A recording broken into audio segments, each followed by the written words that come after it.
आज्ञा चक्र जागृत होने के पहले के अनुभव और लक्षण। आज्ञा चक्र, जिसे तीसरा नेत्र भी कहा जाता है, जब जागृत होने के करीब होता है तो व्यक्ति के मन, शरीर और ऊर्जा स्तर पर कई परिवर्तन होते हैं। ये परिवर्तन धीरे धीरे अनुभव होते हैं और अगर व्यक्ति ध्यानपूर्वक उन्हें समझे तो यह साफ हो जाता है कि आज्ञा चक्र जागरण के करीब है। सबसे पहला परिवर्तन मानसिक स्तर पर महसूस होता है। व्यक्ति को ऐसा लगने लगता है कि उसकी अंतर्दृष्टि बढ़ रही है। जो बातें पहले समझ में नहीं आती थीं, वे अब स्पष्ट होने लगती है। सहज ज्ञान यानी इंट्यूशन तेज हो जाता है। कोई घटना घटने से पहले ही व्यक्ति को उसका आभास होने लगता है। यह आभास सपनों में भी आ सकता है और जागृत अवस्था में भी। सपने अधिक जीवंत हो जाते हैं। कभी कभी भविष्य में होने वाली घटनाओं की झलक सपनों में मिल सकती है। कुछ लोगों को ऐसा अनुभव होता है कि उनकी कल्पना शक्ति बहुत तेज हो गई है, जैसे वे किसी चीज के बारे में सोचते हैं और वह कुछ ही दिनों में सच हो जाती है। शरीर में भी परिवर्तन होते हैं। माथे के बीचों बीच जहां आज्ञा चक्र स्थित होता है, वहां दबाव, झंझनाहट या हल्की सी धड़कन महसूस होने लगती है। कभी कभी यह कंपन इतना तीव्र हो जाता है कि व्यक्ति को लगता है कि माथे में कोई ऊर्जा घूम रही है। कुछ साधकों को ध्यान के दौरान या सामान्य अवस्था में भी इस जगह पर हल्का स्पंदन महसूस होता है, जो संकेत देता है कि ऊर्जा यहां सक्रिय हो रही है। इसके अलावा रोशनी और रंगों के प्रति संवेदनशीलता बढ़ जाती है। व्यक्ति को कभी कभी आंख बंद करने पर नीले, बैंगनी या सफेद प्रकाश की झलक दिखने लगती है। ध्यान करते समय यह रोशनी अधिक स्पष्ट होती है, लेकिन कभी कभी सामान्य जीवन में भी अचानक चमकदार बिंदु या लाइट फ्लैश दिखाई दे सकते हैं। यह इस बात का संकेत है कि आज्ञा चक्र सक्रिय होने की प्रक्रिया में है। ध्वनियों के प्रति भी संवेदनशीलता बढ़ने लगती है। कुछ लोगों को ध्यान के दौरान या एकांत में कुछ सूक्ष्म ध्वनियां सुनाई देने लगती है, जैसे हल्की सी घंटी की आवाज, मधुर झंकार या कोई अनजानी ध्वनि। ये ध्वनियां बाहरी नहीं होती, बल्कि आंतरिक जगत से जुड़ी होती हैं। कभी कभी ऐसा लगता है कि कोई बिना बोले ही कुछ कह रहा है, जैसे किसी का संदेश टेलीपैथी के माध्यम से मिल रहा हो। यह इस बात का संकेत है कि व्यक्ति की चेतना अब ऊर्जात्मक स्तर पर काम करने लगी है। व्यक्ति के भीतर गहरी शांति का अनुभव होने लगता है। जो चीजें पहले उसे परेशान करती थी, वे अब ज्यादा असर नहीं डालती। भावनाओं पर अधिक नियंत्रण हो जाता है और छोटी छोटी बातों पर प्रतिक्रिया देने की प्रवृत्ति कम हो जाती है। ऐसा लगता है जैसे मन धीरे धीरे स्थिर हो रहा है और बाहरी दुनिया का प्रभाव कम हो रहा है। कभी कभी ऐसा भी अनुभव होता है कि सब कुछ जैसे किसी गहरे अर्थ से भरा हुआ है। प्रकृति, लोग, घटनाएं, हर चीज में कोई संकेत छिपा हुआ महसूस होता है। व्यक्ति की सूक्ष्म दृष्टि जागने लगती है और उसे चीजों को देखने का एक नया दृष्टिकोण मिल जाता है। जब आज्ञा चक्र जागृत होने के करीब होता है तो व्यक्ति को एक अजीब सा विस्तार अनुभव होता है। ऐसा लगता है जैसे मन की सीमाएं खत्म हो रही है और चेतना अनंत तक फैल रही है। कभी कभी यह अनुभव इतना गहरा होता है कि व्यक्ति को खुद के अस्तित्व के बारे में ही नए ढंग से सोचना पड़ता है। उसे यह महसूस होने लगता है कि वह केवल यह शरीर और मन नहीं है, बल्कि इससे कहीं अधिक कुछ है। यह एहसास धीरे धीरे व्यक्ति को आत्मज्ञान की ओर ले जाता है। कुछ लोगों को इस चरण में सिरदर्द जैसा भी महसूस हो सकता है, लेकिन यह सामान्य सिरदर्द से अलग होता है। यह एक तरह की ऊर्जा का दबाव होता है जो इस क्षेत्र में काम कर रहा होता है। कभी कभी व्यक्ति को ऐसा भी लगता है जैसे माथे पर हल्की ठंडक या गर्मी महसूस हो रही है। ध्यान और साधना करने से यह अनुभव और स्पष्ट होता जाता है। एक और महत्वपूर्ण लक्षण यह है कि व्यक्ति की धारणा शक्ति बढ़ जाती है। वह दूसरों की भावनाओं को अधिक गहराई से समझने लगता है।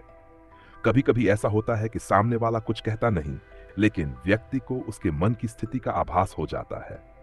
यह संवेदनशीलता धीरे धीरे टेलीपैथी जैसी क्षमताओं की ओर भी ले जा सकती है।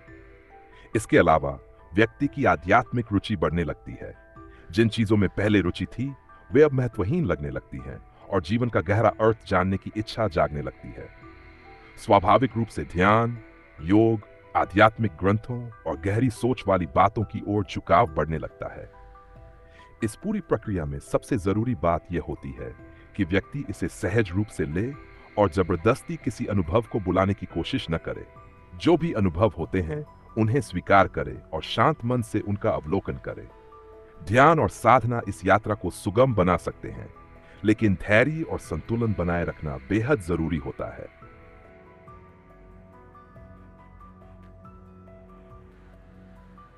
आज्ञा चक्र के जागरण से पहले व्यक्ति के भीतर कई परिवर्तन होते हैं जो मानसिक, शारीरिक और आध्यात्मिक स्तर पर अनुभव किए जा सकते हैं। यह प्रक्रिया धीरे धीरे घटित होती है, और यदि कोई साधक या साधारण व्यक्ति अपने भीतर होने वाले बदलावों को ध्यान से समझे तो उसे यह एहसास हो सकता है कि उसका आज्ञा चक्र सक्रिय होने की ओर बढ़ रहा है।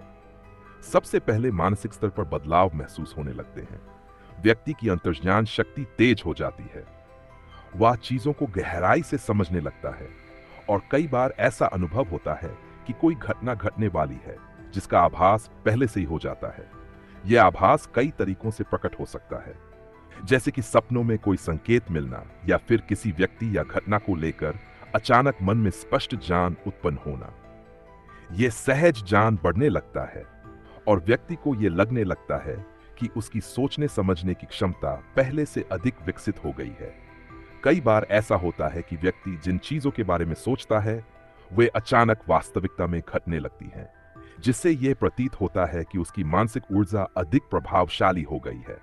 शरीर में भी कई परिवर्तन अनुभव होते हैं। विशेष रूप से माथे के मध्य भाग में हल्का दबाव, झंझनाहट या हल्का स्पंदन महसूस होने लगता है। कुछ लोगों को वहां पर एक अजीब सी गर्मी या ठंडक का एहसास होता है, जो ध्यान के समय अधिक स्पष्ट रूप से अनुभव किया जाता है। कभी कभी यह एहसास इतना गहरा हो जाता है कि व्यक्ति को ऐसा लगता है जैसे उसकी चेतना इस बिंदु पर केंद्रित होने लगी है।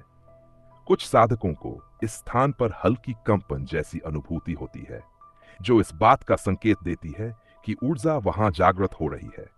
ध्यान के दौरान यह कंपन बढ़ सकता है और व्यक्ति को ऐसा महसूस हो सकता है कि कोई अदृश्य शक्ति उसके माथे पर हल्का स्पर्श कर रही है। इस प्रक्रिया में प्रकाश और रंगों के प्रति संवेदनशीलता भी बढ़ने लगती है। व्यक्ति को आंखें बंद करने पर नीले, बैंगनी या सफेद रंग की झलक दिखने लगती है। कई बार ये रंग ध्यान की अवस्था में अत्यंत स्पष्ट हो जाते हैं और व्यक्ति के अंदर एक गहरी शांति की अनुभूति उत्पन्न करते हैं।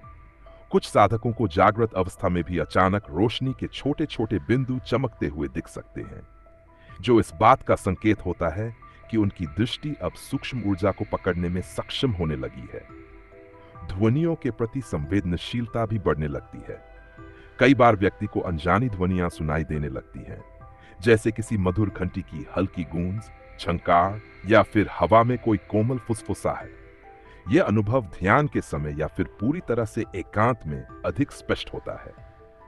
कभी कभी व्यक्ति को बिना किसी बाहरी स्रोत के कुछ शब्द सुनाई देने लगते हैं, जो या तो उसके अपने मन की आवाज होती है या फिर किसी गूढ़ चेतना से जुड़ी होती है। यह अनुभव व्यक्ति को यह समझने में सहायता करता है कि उसके विचार अब केवल मानसिक स्तर पर सीमित नहीं हैं, बल्कि वे एक ऊर्जात्मक क्षेत्र में प्रवेश कर चुके हैं।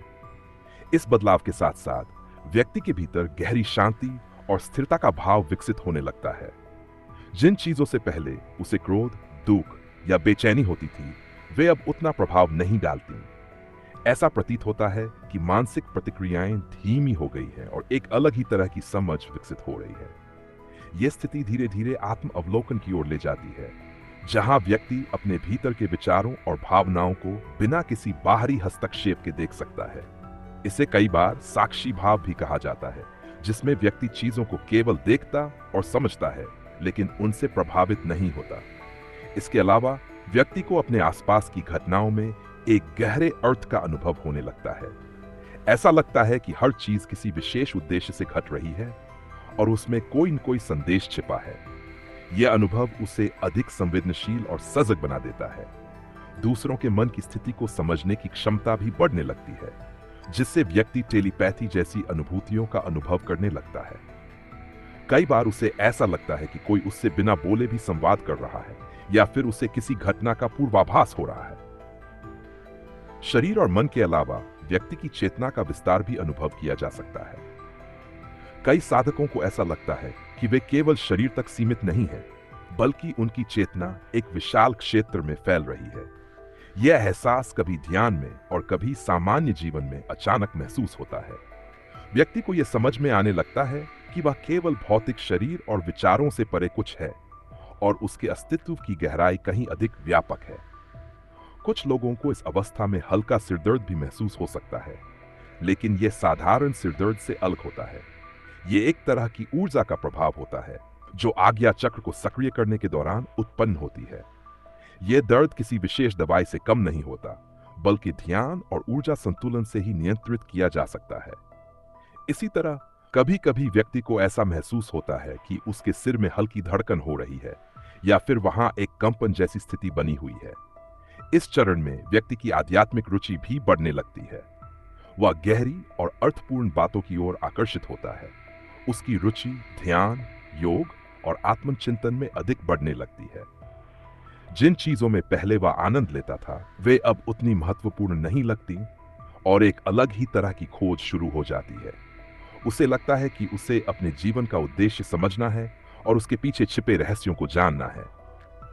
इस पूरी प्रक्रिया में सबसे महत्वपूर्ण बात यह है कि व्यक्ति इसे सहज रूप से स्वीकार करे और किसी भी अनुभव को जबरदस्ती बुलाने की कोशिश न करे।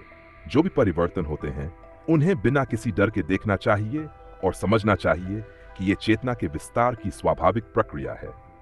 ध्यान और साधना इस यात्रा को आसान बना सकते हैं, लेकिन सबसे जरूरी है धैर्य और संतुलन बनाए रखना। यदि व्यक्ति इस स्थिति को सही दिशा में ले जाता है, तो धीरे धीरे उसका आज्ञा चक्र पूर्ण रूप से जागृत होने की ओर बढ़ता है, जिससे उसके जीवन में गहरी समझ, शांति और आत्मबोध विकसित होता है।